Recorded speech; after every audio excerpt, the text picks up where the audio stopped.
விழுந்து போகணுமா, சுகம் உண்டாகணுமா? நம்முடைய தீர்மானம் தான், நம்ம தான் அதை எடுத்துக்கிடணும். அதனால எல்லாரும் ஆலோசனையை கேட்டு பலன் அடைவோம், சுகம் அடைவோம். ஆலோசனை இழந்தா நம்ம என்ன செஞ்சிருவோம், விழுந்து போயிடுவோம்னு சொல்லி ஞானி நமக்கு ஆலோசனையா என்ன செஞ்சிருக்கிறாரு, எழுதி கொடுத்திருக்கிறாரு. அப்ப நம்முடைய வாழ்க்கையில ஆண்டவர்கிட்ட நம்ம கேட்கிற வார்த்தைகளை, ஆவியானவர் தருகிற ஆலோசனைய அப்படியே கீழ்ப்படிந்து ஆசீர்வாதத்தை என்ன செய்வோம், பலனை பெற்று. ஆலோசனையும் பலனும் அருளக்கூடிய அபிஷேகம். அல்லேலூயா. 1 சாமுவேல் புத்தகத்துல 15ஆம் அதிகாரத்துல சாமுவேல் சவுலை பார்த்து ஒரு வார்த்தை சொல்றாரு.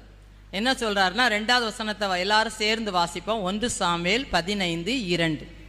சேனைகளின் கர்த்தர் சொல்லுகிறது என்னவென்றால், இஸ்ரவேலர் எகிப்திலிருந்து வந்தபோது அமலேக்கு அவர்களுக்கு வழிமறித்த செய்கையை மனதிலே வைத்திருக்கிறேன். இப்போது நீ போய் அமலேக்கை மடங்கடித்து அவனுக்கு உண்டான எல்லாவற்றையும் சங்கரி. போதும், நிறைய அதில் வரிசையாக போடப்பட்டிருக்கும்.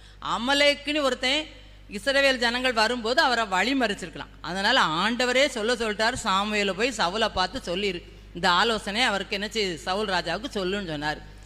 ஆனால் இந்த சவுல் ராஜா என்ன பண்ணார்னா, எல்லாத்தையும் சங்கரிக்க சொல்லிட்டார். ஆனால் இந்த சவுல் ராஜா என்ன பண்ணலை, இந்த வார்த்தைக்கு கீழ்ப்படியவில்லை.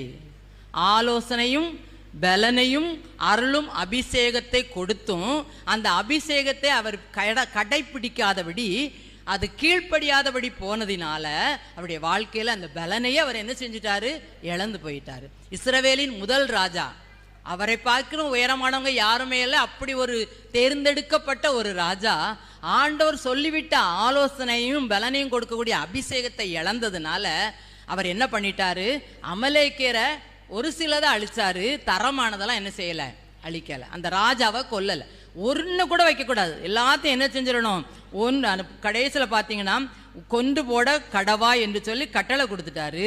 ஆனால் இவர் என்ன பண்ணிட்டாரு, எதெல்லாம் வச்சிருக்காருன்னு பாருங்க. அதே பின்னால் 14ஆம் வசனத்தில் அது சாமுவேல் வந்து பார்க்குறாரு, எல்லாத்தையும் சங்கரிச்சிட்டேன்னு சொல்லி அந்த சவுல் பதில் சொல்லிட்டார் கேட்டதுக்கு. ஆனால் அங்கே பின்னால் என்ன சத்தம் கேட்கணும், 14ஆம் வசனத்தை பாருங்க. அதற்கு சாமுவேல், அப்படியானால் என் காதுகளில் விழுகிற ஆடுகளின் சத்தமும் எனக்கு கேட்கிற மாடுகளின் சத்தமும் என்ன?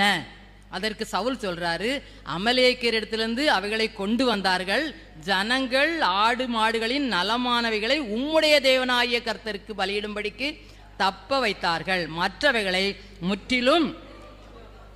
அப்பொழுது சாமுவேல், அந்த பேச்சை விடும், கர்த்தர் இந்த ராத்திரியிலே எனக்கு சொன்னதை உமக்கு அறிவிக்கிறேன் என்று சவுலிடம் சொன்னான். என்ன சொல்லிட்டாரு, ஆண்டவர் உன்னை